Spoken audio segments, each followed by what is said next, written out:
آپ 2 دن سے تقریر سماعت فرما رہے ہیں. اللہ پاک جل مجدہ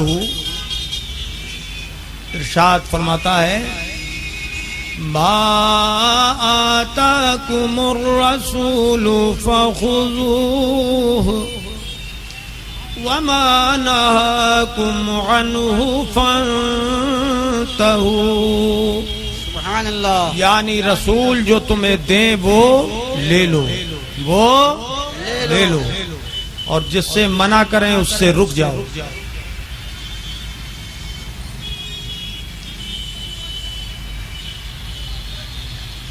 کل میں نے جس حدیث پاک کے بارے میں کہا تھا کہ وہیں سے میں شروع کروں گا،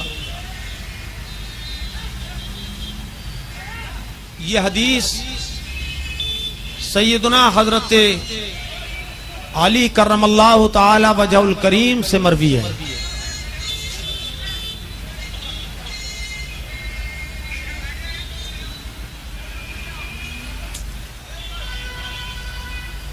حضرت مولا کائنات امیر المومنین علی مرتضی رضی اللہ تعالیٰ عنہ ارشاد فرماتے ہیں کنت مع النبی صلی اللہ تعالی علیہ وسلم بمکہ فخرجنا فی بعض نواحیها فما استقبله جبل ولا شجر إلا وهو يقول السلام عليك يا رسول الله السلام عليك يا رسول الله صلی اللہ علیہ وسلم. حضرت مولا کائنات رضی اللہ تعالیٰ عنہ ارشاد فرماتے ہیں، بھائی توجہ ہے، یہ ٹریفک دیکھیں گے آپ، جس نے نہیں دیکھا ہو وہی دیکھے.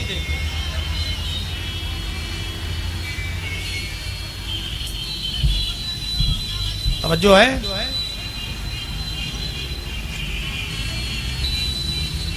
فرماتے ہیں مولا کائنات رضی اللہ تعالیٰ عنہ کہ میں حضور اکرم صلی اللہ تعالیٰ علیہ وسلم کے ساتھ مکہ المکرمہ میں تھا.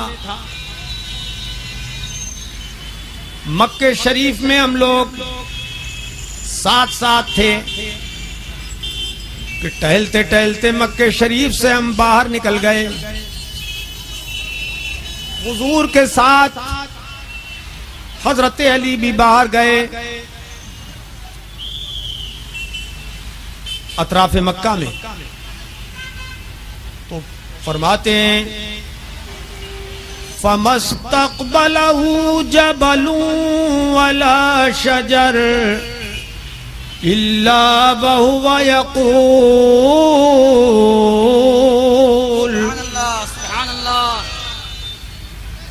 فرماتے ہیں کہ جو پیڑ اور جو پہاڑ بھی سامنے آتا وہ حضور کا استقبال کرتا،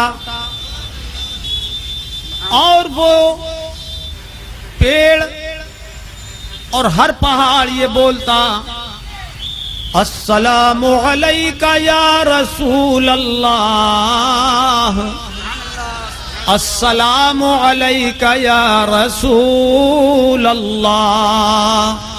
پیڑ پہاڑ پڑھ رہے ہیں، آپ نہیں پڑھ رہے ہیں. السلام علیک یا رسول اللہ السلام علیک یا رسول اللہ. تو فرماتے ہیں کہ ہر پیڑ سے یہی آواز آ رہی تھی اور ہر پہاڑ یہی بول رہا تھا، حضور پہ صلاۃ و سلام پیش کر رہا تھا، یا رسول اللہ آپ پر صلاۃ و سلام ہو. سبحان اللہ. اب آپ غور کیجئے، پیڑوں کا بولنا، پہاڑوں کا بولنا، شجر و حجر کا کلام کرنا، اور وہ بھی بزبان فصیح کہ خود مولا کائنات سن رہے ہیں. سبحان اللہ. پہلے تو سوچئے کہ پیڑ کے پاس جان ہی کہاں ہے، اور جان کے بعد زبان کہاں، اور زبان کے ساتھ بیان کہاں. مگر نگاہ کرم مصطفیٰ کی شان یہ ہے کہ جدھر نگاہ کر دیں بے جان ہو تو جان آ جائے، جاندار ہو تو زبان آ جائے، اور زبان ملے تو بیان بھی آ جائے، اور وہ بھی بڑا فصیح و بلیغ بیان. اور اپنے آقا پر ایمان کی بات کہ وہ صلاۃ و سلام پیش کر رہے ہیں. سبحان اللہ. اعلیٰ حضرت امام اہل سنت نے بھی حدیث پاک پڑھی، اور بدعقیدوں بد مذہبوں وہابیوں نے بھی پڑھی، مگر ان کی آنکھیں بند ہو گئیں، دل بھی بند ہو گئے. مگر اعلیٰ حضرت امام اہل سنت نے جب حدیث پاک پڑھی تو ایمان تازہ ہو گیا، اور ارشاد فرمانے لگے ان پر درود جن کو حجر تک کریں سلام. اور تڑپ کے بولیے ان پر درود جن کو حجر تک کریں سلام، ان پر سلام جن کو تحیت شجر کی ہے، ان پر سلام جن کو تحیت شجر کی ہے. آپ نے دیکھا کہ پیڑ پہاڑ حضور پہ صلاۃ و سلام بھیج رہے ہیں، تو جب پتھر بھی سلام پڑھ سکتے ہیں، پتھر بھی سلام بھیج سکتے ہیں، اور انسان بشر ہو کر سلام نہ پڑھے تو ایسے انسان سے وہ پتھر بدرجہ بہتر ہیں. اعلیٰ حضرت پھر ارشاد فرماتے ہیں ہائے اس پتھر سے اس سینے کی قسمت پھوڑیے. سبحان اللہ سبحان اللہ.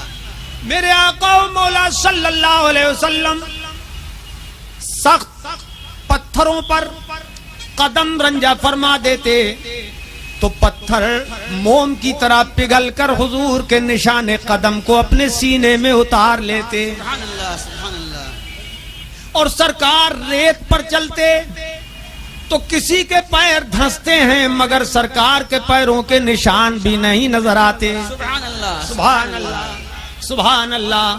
کیونکہ حضور کے نشان قدم پر کسی اور کا پیر پڑ سکتا ہے تو وہ نشان قدم ظاہر بھی نہیں ہوتے تھے، اور پتھر پہ نشان قدم اتر جائے تو وہ حرز جان مومن بن جاتا ہے. ہر مسلمان اسے چومتا ہے، اپنے سر پہ رکھ کے سعادت حاصل کرتا ہے. نعرہ تکبیر، نعرہ رسالت، علماء اہل سنت، ذکر شہید اعظم. سبحان اللہ سبحان اللہ. ہائے اس پتھر سے اس سینے کی قسمت پھوڑیے، بے تکلف جس کے دل میں یوں کریں گھر ایڑیاں. سبحان اللہ سبحان اللہ سبحان اللہ. سبحان اللہ.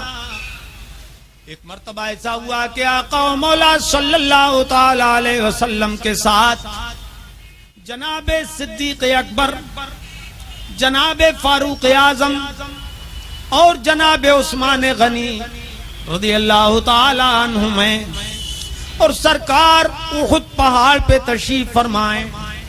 سرکار احد پہاڑ پہ ہیں. وہ کون سا احد پہاڑ ہے؟ سرکار نے جس کے بارے میں ارشاد فرمایا احد جبل یحبنا ونحبہ. سبحان اللہ سبحان اللہ. سرکار فرماتے ہیں یہ احد ایسا پہاڑ ہے کہ جو ہم سے محبت کرتا ہے اور ہم اس سے محبت کرتے ہیں. سبحان اللہ سبحان اللہ. اب سوچئے پتھر محبت کر رہے ہیں، درخت محبت کر رہے ہیں سرکار سے، اور احد پہاڑ محبت کر رہا ہے سرکار سے. مگر سوچنے کی بات تو یہ ہے کہ کوئی پیڑ پہاڑ، کوئی دیوار، کوئی پتھر کسی کو چاہنے لگے، کسی سے محبت کرنے لگے تو اس کو محبت والا دل کیسے ملا؟ سبحان اللہ. محبت دل سے ہوتی ہے. میرے آقا کی نگاہ کرم تھی کہ احد پہاڑ کو بھی محبت والی چیز مل گئی جس سے وہ محبت کرنے لگا. سبحان اللہ. اور پھر یہ کہ محبت کوئی کرے بے جان چیز، تو جس سے محبت وہ کر رہی ہے، اور جو پہاڑ حضور سے محبت کر رہا تھا، احد پہاڑ، تو وہ اپنی جگہ محبت کر رہا تھا، حضور کو کیسے معلوم ہوا کہ یہ پہاڑ ہم سے محبت کرتا ہے؟ سبحان اللہ. توجہ کرو، غور کرو، حضور کو کیسے معلوم ہوا؟ تو بات وہی ہے جو ہم اہل سنت کا عقیدہ ہے کہ مصطفیٰ کی نظر عرش سے فرش تک ہر چیز کو دیکھ لیتی ہے، سبحان اللہ. سبحان اللہ. ہر چیز کے دل پہ مصطفیٰ کی نظر ہے. سبحان اللہ. سبحان اللہ، سبحان اللہ. تو سرکار احد پہاڑ پہ تشریف فرمائیں، صدیق اکبر بھی ہیں، فاروق اعظم بھی ہیں، عثمان ذی النورین بھی ہیں. پہاڑ ہلنے لگا، یک بیک پہاڑ پہ لرزہ طاری ہو گیا. جب پہاڑ پہ لرزہ طاری ہوا تو میرے آقا و مولا صلی اللہ تعالی علیہ وسلم نے اپنے مبارک پیر کی ٹھوکر پہاڑ کو ماری، سبحان احد اللہ. پہاڑ کو ٹھوکر ماری. اب آپ بھی ٹھوکر مار کے کسی پہاڑ کو دیکھ لیجئے، کچھ اثر ہوگا اس پر؟ ارے بولو یار، کچھ بھی نہیں. وہابی سے کہو کہ ٹھوکر مار کے دیکھ، تو پیر کی ٹھوکر نہیں، اگر سر بھی مار کے دیکھے گا تو سر پھوٹ جائے گا، گلقند کا نمونہ بن جائے گا، لیکن پہاڑ پہ کچھ اثر نہیں ہوگا. مگر یہ میرے مصطفیٰ کی ٹھوکر ہے. سرکار نے ٹھوکر ماری اور ارشاد فرمایا، اسکن، اے پہاڑ ٹھہر جا، سبحان اللہ. اس لیے کہ تیرے اوپر اللہ کا ایک نبی ہے، سبحان اللہ. نبی او صدیق او شہیدان. اللہ. سبحان اللہ. تیرے اوپر نہیں ہے مگر ایک اللہ کا نبی اور ایک صدیق ہیں اور دو شہید ہیں، سبحان اللہ. اور دو شہید ہیں. بولو بولو کیا فرمایا؟ دو شہید ہیں. شہید ہیں. آخر سوچنے کی بات یہ ہے کہ اس وقت تین ہی افراد تھے حضور کے ساتھ، تو صدیق اکبر کی صداقت تو سمجھ میں آتی ہے کہ صدیق کا لقب بارگاہ مصطفیٰ ہی سے انہیں ملا، تو وہ صدیق تھے. مگر فاروق اعظم اور عثمان غنی اس وقت بقید حیات موجود تھے سرکار کے ساتھ، چلتے پھرتے تھے حضور کے ساتھ. لیکن فرمایا کہ یہ دو شہید ہیں، تو اس وقت وہ شہید تو نہیں ہوئے تھے، آئندہ شہید ہونے والے تھے. تو میرے رسول نے یہ کیسے فرما دیا کہ یہ تیرے اوپر دو شہید ہیں؟ سبحان اللہ. سبحان اللہ. معلوم یہ ہوا کہ عقیدہ اہل سنت ہی حق ہے. قرآن و حدیث میں یہی عقیدہ جا بجا نظر آتا ہے کہ میرے مصطفیٰ صلی اللہ علیہ وسلم آئندہ کی بھی خبر رکھتے ہیں. سبحان اللہ. سبحان اللہ، غیب کی خبر رکھتے ہیں. تو فرمایا ٹھہر جا. جیسے ہی ٹھوکر ماری تو وہ پہاڑ ٹھہر گیا. سبحان اللہ، زلزلہ دور ہو گیا. اعلیٰ حضرت امام اہل سنت نے جب یہ حدیث پڑھی تو بریلی شریف کی سرزمین سے پکار اٹھے، ایک ٹھوکر میں احد کا زلزلہ جاتا رہا. سبحان اللہ. سبحان اللہ. ایک ٹھوکر میں احد کا زلزلہ جاتا رہا.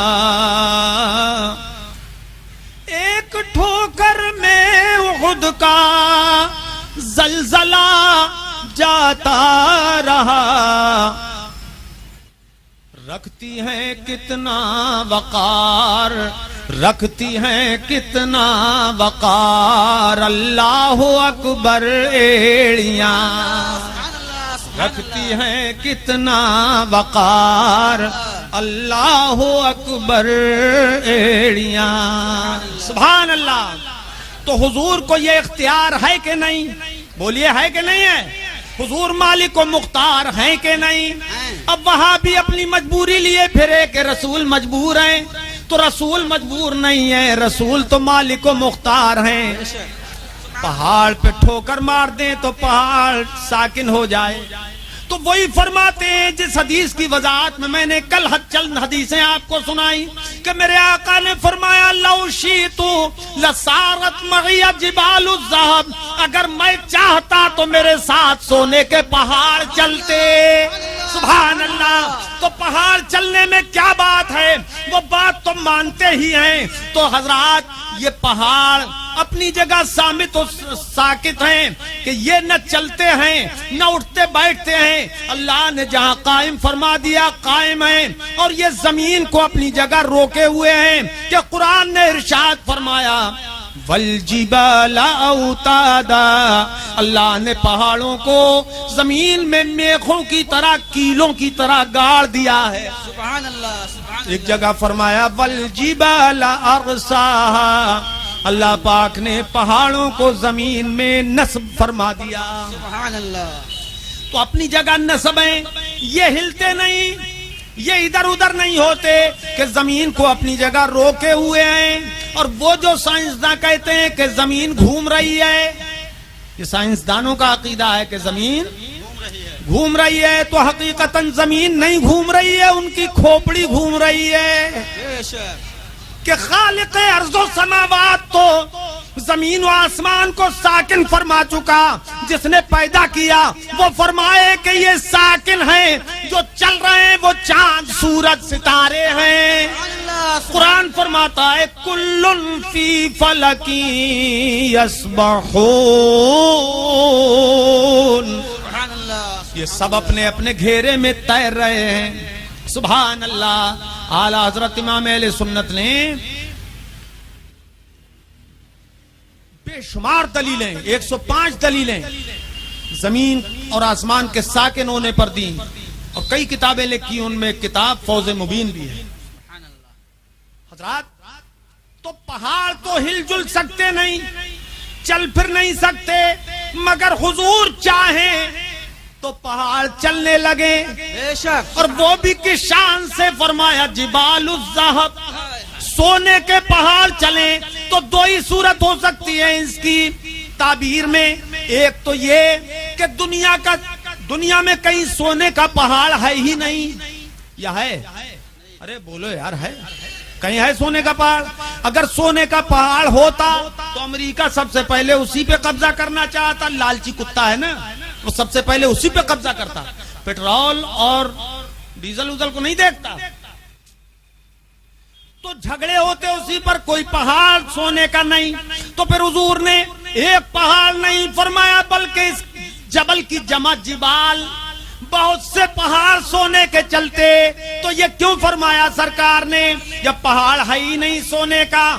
مطلب یہ ہے کہ دنیا کا سارا سونا میرے اشارہ کرم پہ ایک جگہ جمع ہو جاتا اور پہاڑوں کی صورت اختیار کر جاتا، اور میرے حکم سے وہ پہاڑ چلنے لگتے۔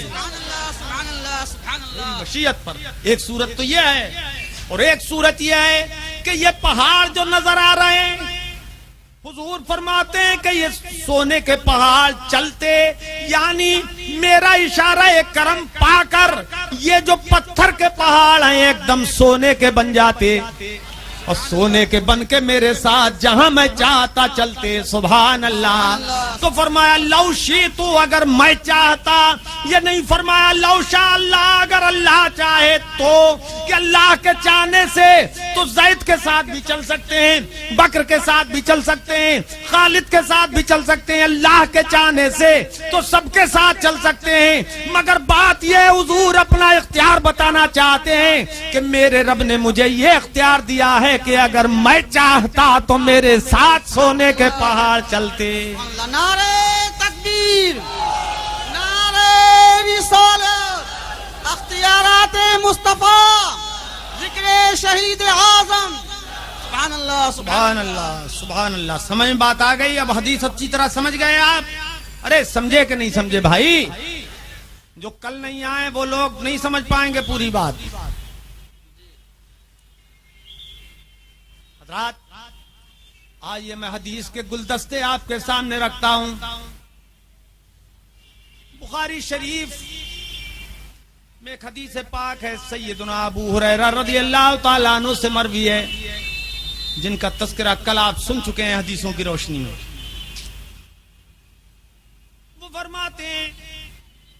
شہدنا مع رسول اللہ صلی اللہ تعالی علیہ وسلم حنینا. سبحان اللہ. بولو ذرا سبحان اللہ. کہ حدیث کے الفاظ کی تائید کرنا بھی تو بہت بڑا اجر اور ایمان کی بات ہے. فرماتے ہیں حضرت ابو ہریرہ رضی اللہ تعالیٰ عنہ کہ ہم لوگ غزوہ حنین میں حضور اکرم صلی اللہ علیہ وسلم کے ساتھ حاضر ہوئے. سبحان اللہ. جنگ حنین میں فقال لرجل ممن معه يدعي الاسلام. سبحان اللہ.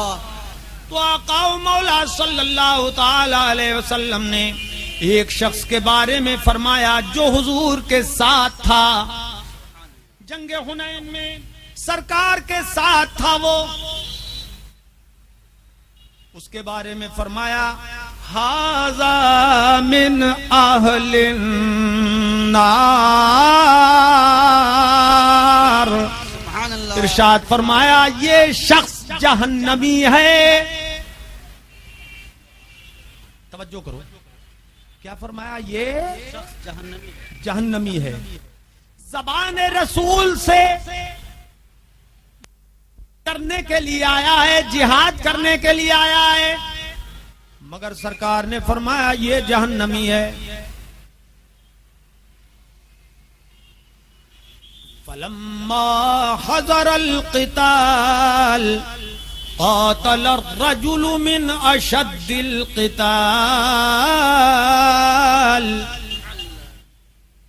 حضرت ابو ہریرہ فرماتے ہیں کہ یہ تو سرکار نے فرما ہی دیا، مگر جب جنگ کا وقت آیا تو اسی آدمی نے بڑا شدید جہاد کیا.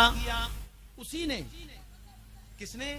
جسے حضور نے جہنمی فرما دیا تھا. بڑا شدید جہاد کیا، بڑھ بڑھ کے حملے کیے. فَكَسُرَتْ بِهِ الْجِرَاحُ. حضرت ابو ہریرہ فرماتے ہیں کہ اتنا سخت جہاد کیا اس نے کہ خود بھی زخموں سے چور چور ہو گیا. اسے بڑے زخم پہنچے. اب جب اسے جہاد کرتے ہوئے دیکھا تو کچھ لوگ چیمی گوئیاں کرنے لگے کہ کمزور قسم کے لوگ بھی تھے جن کے ایمان کمزور تھے. تو وہ لوگ اس طرح کی باتیں کرنے لگے کہ سرکار نے اس کے بارے میں دیکھو جہنمی فرما دیا ہے، مگر کتنا سخت جہاد کر رہا ہے، کیسا مجاہد ہے، کیسا غازی ہے، حضور نے اسے جہنمی کیسے فرما دیا. یہ بات چیت چل رہی تھی. فَقَادَ بَعْضُ النَّاسِ يَرْتَابُ. یہ حدیث کے الفاظ ہیں. حضرت ابو ہریرہ فرماتے ہیں بعض لوگ شک میں مبتلا ہو گئے. کون شک میں مبتلا ہوئے؟ وہ پکے مومن نہیں تھے جو شک میں مبتلا ہوئے، اس لیے کہ حضور کے جو خالص ایمان والے مخلص صحابہ کرام تھے وہ تو حضور کی ہر بات پہ آمنا صدقنا کہتے تھے کہ دنیا بدل سکتی ہے، پہاڑ اپنی جگہ سے ٹل سکتا ہے، مگر فرمان رسول نہیں بدل سکتا. ہے قول محمد قول خدا، فرمان نہ بدلا جائے گا. ہے قول محمد قول خدا، فرمان نہ بدلا جائے گا. بدلے گا زمانہ لاکھ مگر، بدلے گا زمانہ لاکھ مگر، قرآن نہ بدلا جائے گا. بدلے گا زمانہ لاکھ مگر، قرآن نہ بدلا جائے گا. وہ کلیم کہاں گیا؟ آج کلام کر رہے ہیں کیا؟ اچھا توجہ ہے، توجہ ہے خوب. تو جو کھوٹ والے تھے، کھوٹے لوگ، ان کے دل میں کھوٹ تھی وہ تو شک میں مبتلا ہو گئے، مگر جو ایماندار صحابہ کرام تھے وہ شک میں مبتلا نہیں ہوئے۔ منافق قسم کے لوگ جو تھے وہ شک میں پڑ گئے کہ یہ مجاہد، یہ غازی جو زخموں سے چور چور ہو رہا ہے، اسلام کے لیے لڑ رہا ہے، یہ کیسے جہنمی ہو سکتا ہے؟ اب ذرا غور فرمائیے گا، نماز پڑھنا آسان ہے، روزہ رکھنا آسان ہے، بولو بولو آسان ہے، حج کرنا آسان ہے، بستر بوریا ڈھونا آسان ہے، اسٹوو ہنڈیا برتن اور ستو لے کے چلنا آسان ہے، کیا بات رہی، واہ، آسان ہے کہ نہیں؟ لیکن جہاد کرنا بہت مشکل کام ہے۔ بے شک، اسی لیے وہ بیچارے کلمہ بھی پڑھانے نکلے تو مسلمانوں کو یہ ہمت نہیں ہے ان کی کہ غیر مسلموں کے پاس چلے جائیں۔ ہے ہمت؟ ارے بولو ہے؟ نہیں، وہ مسلمانوں ہی کو مسلمان بنانے کے لیے نکلے۔ بھئی مسلمان تو ہیں ہی مسلمان، ان کا مقصد مسلمانوں کو مسلمان بنانا نہیں ہے، پکا مسلمان بنانا نہیں ہے، بلکہ مسلمانوں کا ایمان چھیننا مقصد ہے۔ اس لیے یہ بستر ڈھو رہے ہیں، ڈھوتے رہیں، قیامت تک ڈھوتے رہیں گے، اور بڑی مشقت یہ بھی جھیلیں گے جتنی جھیل سکتے ہیں کہ قرآن نے فرمایا عاملۃ ناصبۃ تصلی نارا حامیہ۔ سبحان اللہ، سبحان اللہ، ایسی قومیں بھی ہوں گی، ایسی جماعتیں ہوں گی کہ جو بہت ہی محنت کریں گی، بڑی مشقت کریں گی۔ اس سے زیادہ کیا مشقت ہے کہ سارے گھر کا سامان کمر پہ لادے پھر رہے ہیں، اس سے زیادہ اور کیا مشقت ہوگی؟ مگر انجام کیا ہوگا؟ تصلی نارا حامیہ، کہ انجام کار ان کا یہ ہوگا کہ یہ جہنم میں داخل ہو جائیں گے۔ یہ بوریا بستر لادے لادے ہی ام جمیل کی طرح جہنم میں داخل ہو جائیں گے۔ سمجھ گئے آپ؟ ام جمیل کو جانتے ہو؟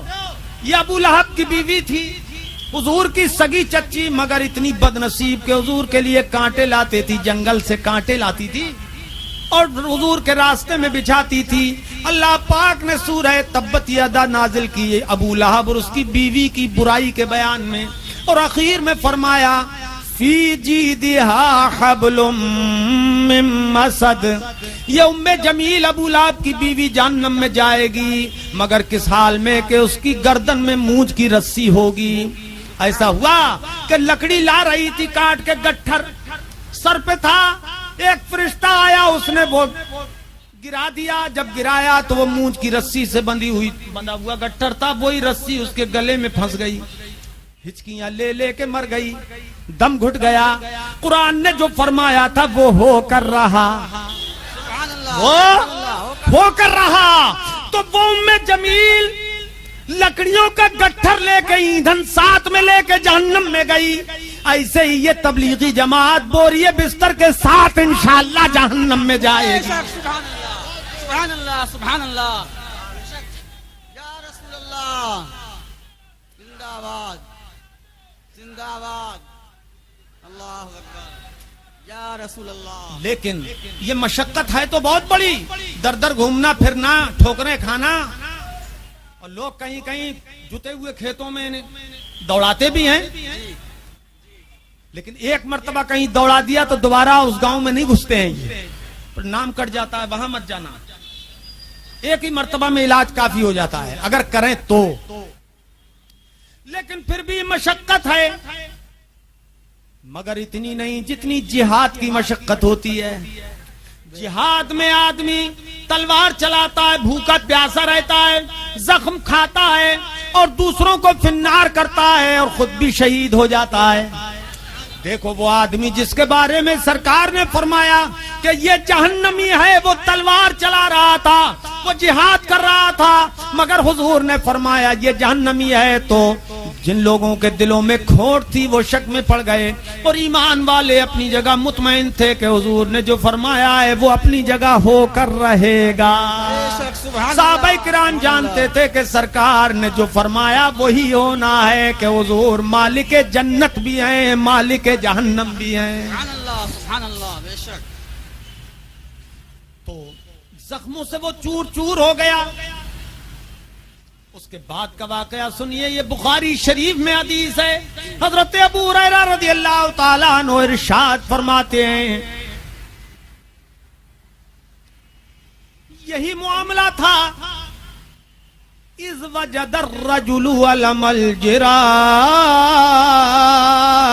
سبحان اللہ، کہ اس آدمی کو زخموں کی بڑی تکلیف محسوس ہوئی، بہت تکلیف محسوس ہوئی۔ فَأَهْوَى بِيَدِهِ إِلَى كِنَانَتِهِ فَانْتَزَعَ سَهْمًا وَانْتَحَرَ بِهَا عُنُقَهُ۔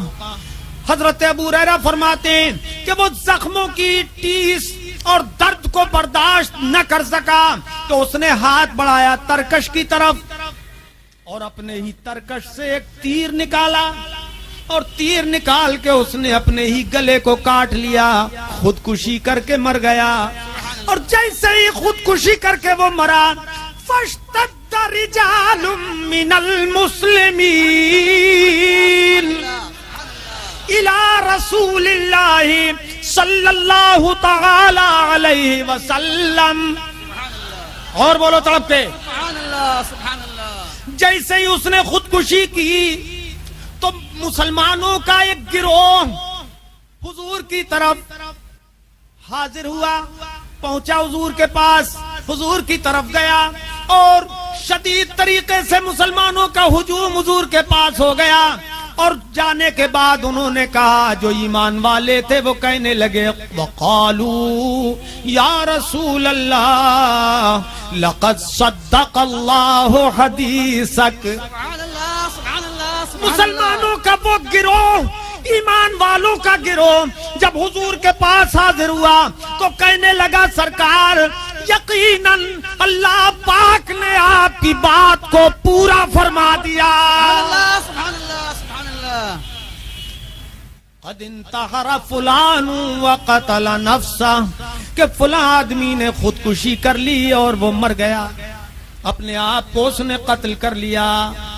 تو میرے آقا و مولا صلی اللہ علیہ وسلم نے ارشاد فرمایا، یا بلال قم، سرکار نے ارشاد فرمایا، لا يدخل الجنت الا مؤمن۔ سبحان اللہ، اور تڑپ کے سبحان اللہ۔ سرکار نے فرمایا کہ جنت میں تو صرف ایمان والا ہی جائے گا، بے ایمان جنت میں جا ہی نہیں سکتا، چاہے نماز پڑھے، چاہے جہاد کرے، چاہے روزے رکھے، چاہے حج کرے، چاہے دن رات سجدے میں پڑا رہے، اگر ایمان نہیں تو بے ایمان جنت میں نہیں جا سکتا۔ اے لوگوں، جنت میں صرف ایمان والا ہی جائے گا۔ نعرہ تکبیر، نعرہ رسالت، ذکر شہید اعظم، سبحان اللہ۔ ارشاد فرمایا، یا بلال قم فاذن لا يدخل الجنت الا مؤمن۔ اے بلال کھڑے ہو کر اعلان کرو، سبحان اللہ۔ حضور نے اعلان کروایا، اعلان کرو کہ بے ایمان جنت میں جا ہی نہیں سکتا۔ سبحان اللہ۔ سبحان اللہ، سبحان اللہ۔ حضرات، اب سوال یہ ہے کہ جب وہ بے ایمان تھا تو ایسا لڑا کیوں؟ اس نے جہاد کیوں کیا؟ کس وجہ سے زخموں سے چور چور ہو گیا؟ اس کا جواب سرکار نے 1400 سال پہلے ہی اسی حدیث میں عطا فرما دیا۔ بخاری شریف کی حدیث کے یہ آخری الفاظ ہیں، سرکار نے فرمایا، ارشاد فرمایا، ان اللہ لیؤید ھذا الدین بالرجل الفاجر۔ سبحان اللہ، سبحان اللہ۔ آج نہیں کہہ دیتے ہیں بہت سے لوگ، ارے بڑے پکے نمازی ہیں تو نماز کیوں پڑھتے ہیں؟ اگر وہ بے ایمان ہے تو نماز کیوں پڑھتے ہیں؟ بے ایمان ہے تو کعبہ شریف میں ان کی حکومت کیوں ہے؟ مدینہ شریف میں حکومت کیوں ہے؟ تو سنو، اللہ کے حبیب صلی اللہ علیہ وسلم نے یہ فرما دیا کہ فرمایا، ان اللہ لیؤید ھذا الدین بالرجل الفاجر۔ اللہ پاک چاہے تو اپنے دین کی تائید کافر سے بھی لے سکتا ہے، فاجر و فاسق سے بھی لے سکتا ہے۔ سبحان اللہ، سبحان اللہ، حق ہے۔ سمجھ رہے ہیں مسئلہ حل ہو گیا کہ نہیں ہو گیا؟ اب ان کے جھولے مت دیکھو،